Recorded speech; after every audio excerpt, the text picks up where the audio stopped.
Hello, boys and girls. This is Teacher Leo. How are you doing, galerinha do sexto ano? Is everybody okay? I hope so. Well, boys and girls, let me tell you something, okay? Because of the Olympics, because of our Olympic week, some of the teachers, they haven't really taught any extra subject yet. Which means they just reviewed some of the past subjects. So, and because I record my classes like a week before, I'm not able to, I don't want to go further to the morning teacher and teach something you guys haven't learned yet in the morning. So I'm going to go ahead and talk a little bit about ethics, okay, which is one of the subjects you guys have at home in class in school. And well, I think nowadays is actually one of the most important subjects in school.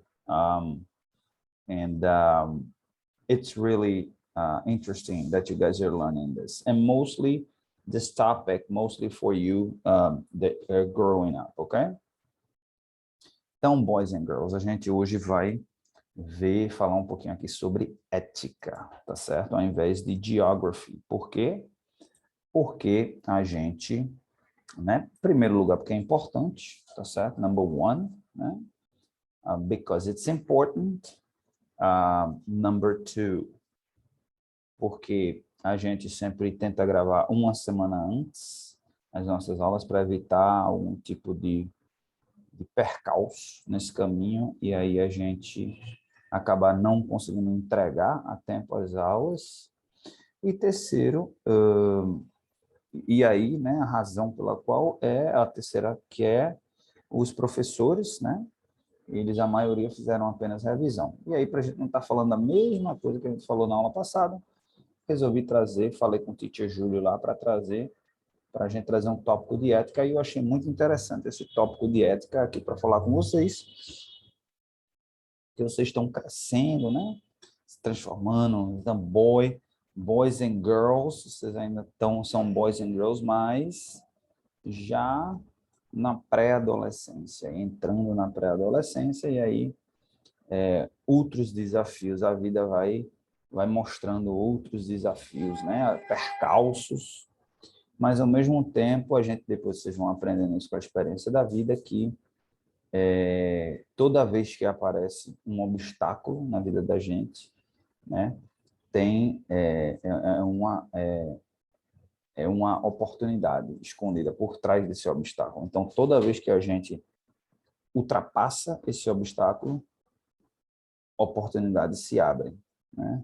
Que a gente aprende a lidar com aquela situação, e aí agora a gente tem mais opções, ok? Então, vamos lá. Vamos lá, começando aqui pela primeira frase, né? As you grow older, you'll be faced with some challenging decisions. E aí, eu estou falando exatamente disso, né? À medida que você vai crescendo, novos desafios vão aparecendo e decisões precisam ser tomadas, né? E cada vez mais, quando você é pequenininho, você tem papai e mamãe tomando todas as decisões por você, né? E à medida que você vai crescendo, vai evoluindo, né? Papai e mamãe vai orientando aqui e ali, mas em muitos momentos já não depende mais de papai e mamãe. E aí, às vezes, o aluno, o pré-adolescente, como é o caso de vocês, se encontra, né? Fica perdido, diz assim, o que fazer, né? O que fazer? Então, vamos lá.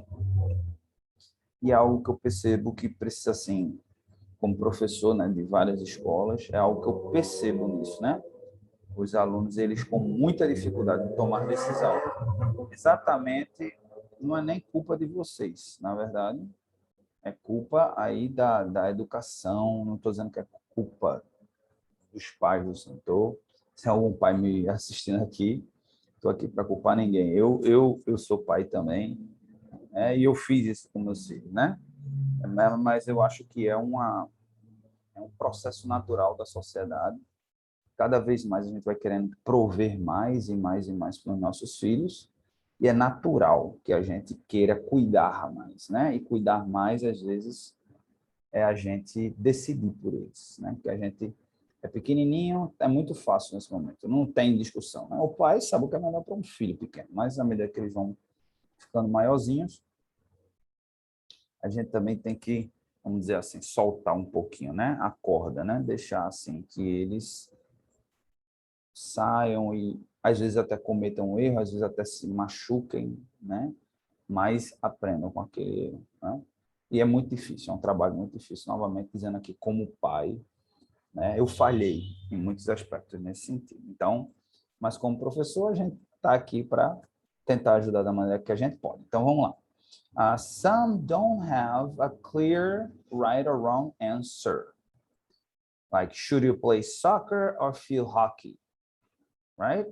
Other decisions involve serious moral questions, like whether to cut grass, try cigarettes, or lie to your parents, né? Então, algumas, e cada vez mais aí a criança que se transforma em pré-adolescente, cada vez mais tem que tomar uma decisão por conta própria, né? E aí algumas são mais simples, do tipo, eu deveria jogar futebol agora ou deveria praticar outro esporte, né? E aí fica a critério, né, muitas vezes, do aluno, do pré-adolescente. Outras questões já envolvem uma questão mais moral, né? E aí vem a questão, eu deveria estar prestando atenção na sala de aula, né? Eu deveria provar alguma coisa que meu pai e minha mãe disse que não provasse, né? Ou até mentir para os meus pais, né? Que é uma situação horrível, né? Assim, é ruim para todo mundo, é ruim para os pais, é ruim para o aluno, para o pré-adolescente, porque em algum momento os pais vão descobrir. Então, mesmo que você tome uma decisão e que cometa o erro, sempre é importante entender que o papai e mamãe, eles sempre querem o seu melhor. Nem sempre o approach, né? Nem sempre a forma que é tratada é uma forma, digamos assim, pedagogicamente correta, mas lembrem-se sempre que por trás sempre a intenção é boa, sempre papai e mamãe quer o seu melhor, certo? Ok? Making decisions on your own is hard enough, but when other people get involved and try to pressure you one way or the other, it can be even harder. People who are your age, like your classmates, are called peers. When they try to influence you how you act to get you to do something, it's called peer pressure. It's something everyone has to deal with, even adults. And let's talk about how to handle. Né? Então, assim, inclusive, o tema dessa aula é exatamente ética em relação aos colegas, em relação aos amigos, tá? E é por isso que eu trouxe esse material aqui, porque se refere a essa questão da ética em relação a como agir perante os amigos, né? A gente vai falar de um tópico, quem não sentiu essa pressão até agora, em algum momento eu tenho certeza que vai sentir, tá certo? Então, vamos lá. Tomar decisões por sua própria conta e risco já é difícil o suficiente, né? Mas quando outras pessoas se envolvem, né, e tentam te pressionar de uma forma ou outra, fica ainda mais difícil, tá certo?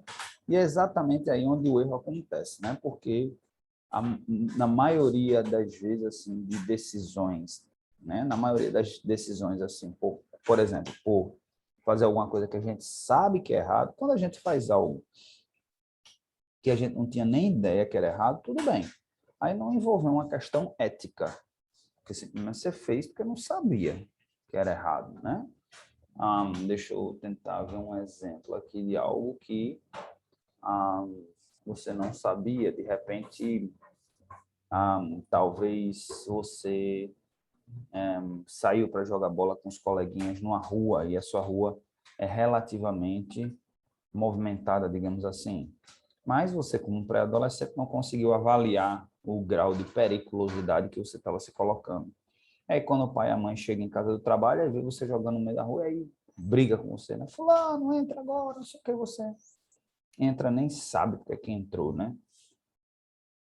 E aí, briga, tal, e você, ai meu Deus, né? E depois que você chega à conclusão, né? Ou talvez jogou bola dentro de casa e quebrou alguma coisa, e aí você não avaliou que aquilo ali causaria um risco de quebrar alguma coisa que nunca passou para a situação. Aí tudo bem. Mas existem algumas coisas que às vezes você sabe que é errado, mesmo assim você faz. Mas a grande discussão aqui é o que a gente chama de peer pressure, né? E aí eu gostaria até que vocês anotassem esse conceito aqui, certo? Peer pressure. A gente vou colocar aqui pressão, vou colocar algo do tipo pressão vinda dos colegas. Tá? Pressão vinda dos colegas, tá? É uma pressão que, em algum momento da vida, todos nós sentimos. Na verdade, o desafio é quem não sente, né? Eu acho que só não sente peer pressure quem não convive absolutamente com ninguém, quem vive dentro de uma caverna e não tem interação com absolutamente ninguém. Você tem uma pessoa do seu lado, essa pessoa vai de alguma forma tentar te influenciar, te pressionar a fazer algo que ela quer que faça. E isso acontece com a gente o tempo todo. E como lidar com isso daí, né? Como lidar com isso daí? Então a gente vai falar um pouquinho sobre isso. Então, people who are your age, like your classmates, are called peers. O que é que a gente chama de peer pressure? Peer é tudo aquilo que é similar a você, né? Então, a gente usa muito essa expressão do ponto de vista profissional, é aquele colega, aquela pessoa que exerce, digamos, mais ou menos a mesma função que a sua. Então, a pessoa que é advogada. Outros advogados são os peers dele, their peers, né? Só que é engenheira, né? Colegas engenheiros, né? Então, peer. Né? Então, mesma coisa, aluno de sala de aula, né? Os colegas de sala de aula são os seus peers, ok? Por isso que a gente chama de peer pressure. Então, when they try to influence you, how you act to get you to do something, okay? It's called peer pressure, okay? Let's talk about how to handle. E, novamente, eu queria, né, dizer que esse peer pressure, ele acontece também com adultos. Na verdade, viveu em sociedade, a gente vai sofrer algum tipo de pressão. Mas aqui, especificamente, pressão de alguém que está relacionado ou na escola, ou no trabalho, no caso, a aula é para sextos anos, então, para os alunos sextos anos. Peer influence. Peers influence your life, even if you don't realize it. Just by spending time with you, you learn from them and they learn from you. It's only human nature to listen to and learn from other people in your age group. Então, essa é uma das razões também da importância da escola, né? A escola, ela não é importante só do ponto de vista cognitivo. A escola também é importante do ponto de vista emocional.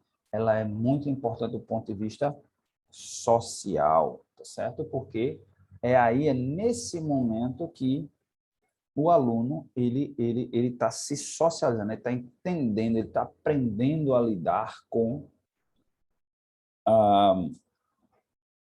os integrantes lá do convívio deles, né? E, inclusive, me fez pensar agora sobre algo. Eu não tinha nem parado para pensar sobre isso, mas sobre o fato de que talvez vocês, mais do que qualquer outra geração, precisem disso daqui, né? Porque vocês perderam aí um ano, em torno de um ano a um ano e meio, para aqueles que não tinham voltado ainda, e ainda existem aqueles que ainda não voltaram, tá? Vai bater aí em 2 anos já, praticamente, de nenhum convívio social, né? E é muito, muito, muito, muito ruim mesmo para adolescentes, para crianças, porque é exatamente o momento desse aprendizado. O adulto, ele sofre também, porque nós somos animais sociais. O ser humano é um animal social. Não sei se vocês sabem disso, mas se a pessoa ela não convive com ninguém, ela não fala com ninguém, ela não se socializa com ninguém, a pessoa ela começa o cérebro dela começa a entrar em parafuso. É automático, nós entramos em parafuso. Inclusive, uma dos tipos de tortura maior que existe é exatamente aquele tipo de solitária, né? Quando a pessoa presa se coloca na solitária. Por que que a solitária é tão ruim? Por que a pessoa entra em parafuso na solitária?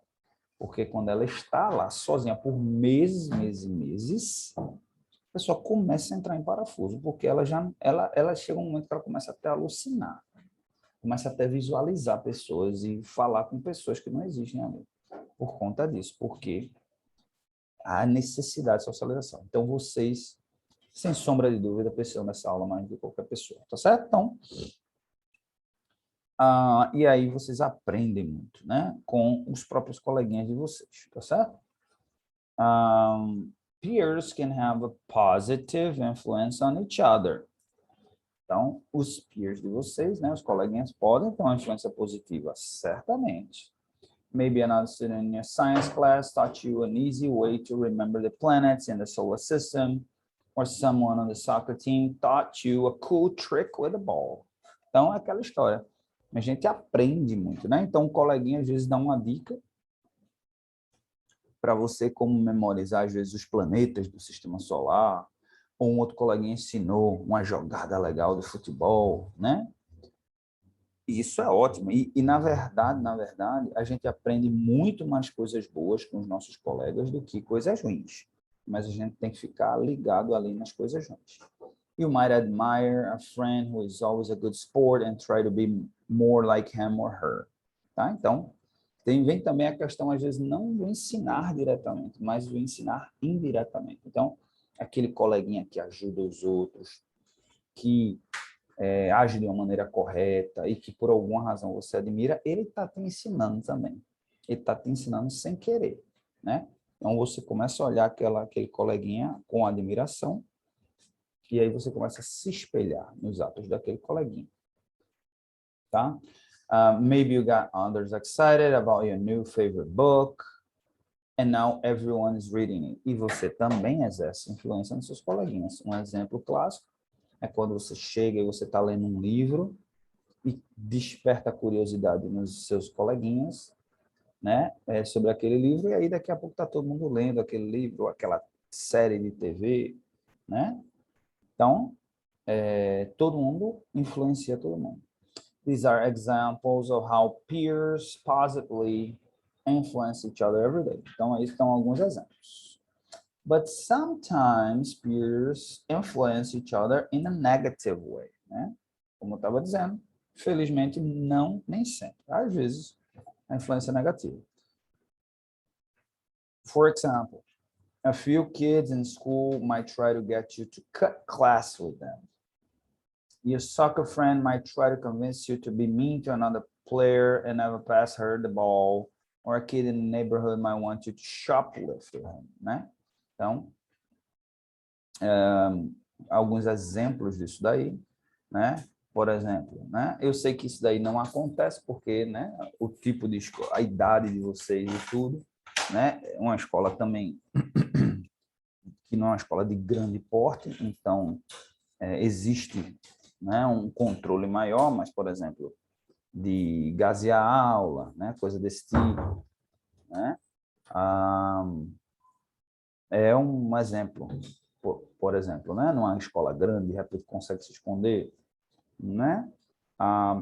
Ou, né, ensinar a fazer no jogo de futebol, de repente, chuta a bola naquele menino para doer, né? Ou não toca a bola para aquele aluno, para aquele outro coleguinha, porque o coleguinha, porque tem alguma rixa com aquele coleguinha. Então, a gente chama isso de mean acts, né? Então, atos assim que não é legal, tá certo? Então, essas ações também podem, através do peer pressure, através dos peers, vocês podem aprender. E é importante aqui que a ideia da gente aqui é que você aprenda a lidar com isso daí, porque eu entendo, né, a maioria aqui, todos com certeza aqui, né, tem uma base familiar legal, sólida, e aí vai se ensinando o que é certo e o que é errado. E a gente tem que ter muito cuidado, principalmente hoje na sociedade, nos exemplos que a gente vê aí na vida, nas coisas ruins que a gente vê nos nossos próprios líderes, né? A gente vê muita coisa ruim acontecendo, é muito importante que a gente não normalize isso, né? Cada vez mais o brasileiro, é uma pena ver isso. mas cada vez mais a gente vê a normalização do errado. E aqui, eu como professor, tenho essa obrigação de dizer assim, o errado não é normal, o errado é errado. A gente tem que aprender a ver as pessoas fazendo errado e dizer assim, eu não vou fazer, certo? Eu sou eu, quem quiser fazer errado, que faça. Ok? Então, vamos lá. Vamos agora para essa pergunta. Ok? A pergunta de $1 milhão. Why do people give in to peer pressure? Né? Por que que a gente acaba cedendo? Vamos entender. Some kids give in to peer pressure because they want to be liked, to fit in, or because they worry that other kids might make fun of them if they don't go along with the group, né? Voltando aqui para o que eu disse mais cedo, o ser humano é um animal social, né? Se a gente voltar lá para o período dos homens das cavernas, né? A gente vai entender, tá certo, que andar em comunidade era uma necessidade básica.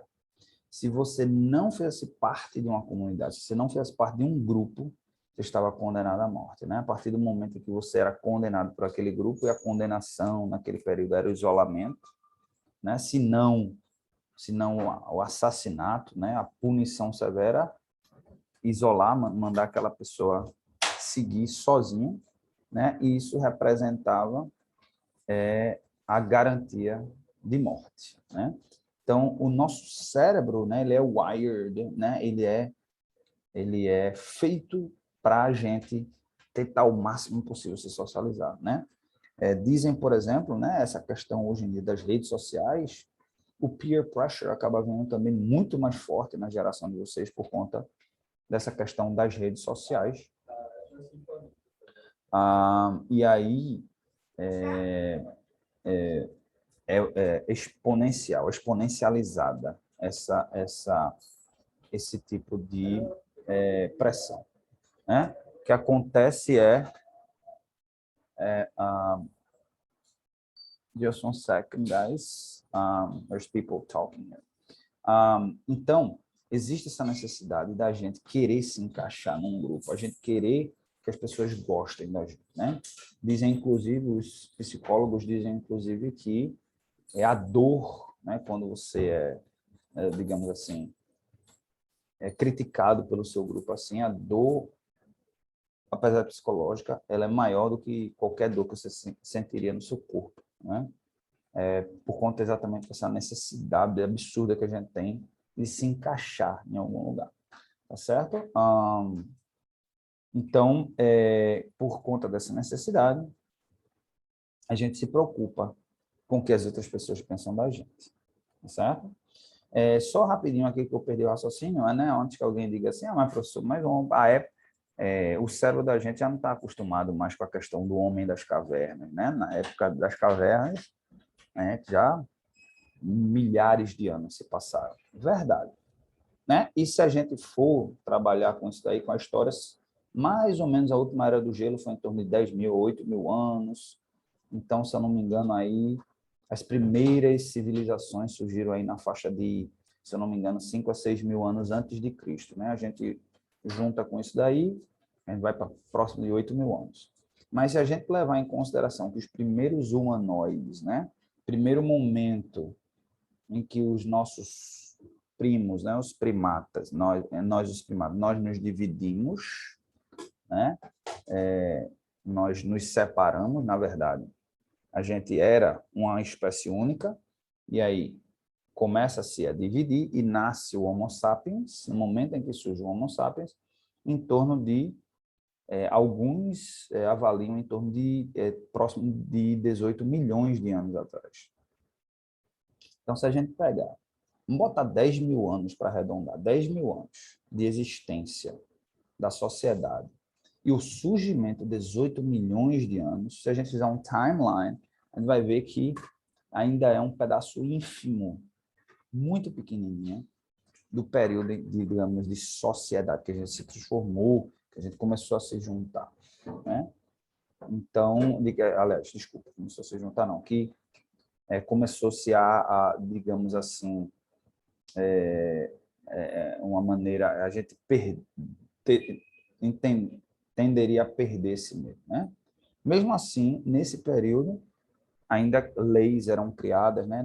Leis bem simplórias, e ainda assim você poderia ser expulso daquela comunidade. Então, a mentalidade, ela ainda existe forte ainda, tá?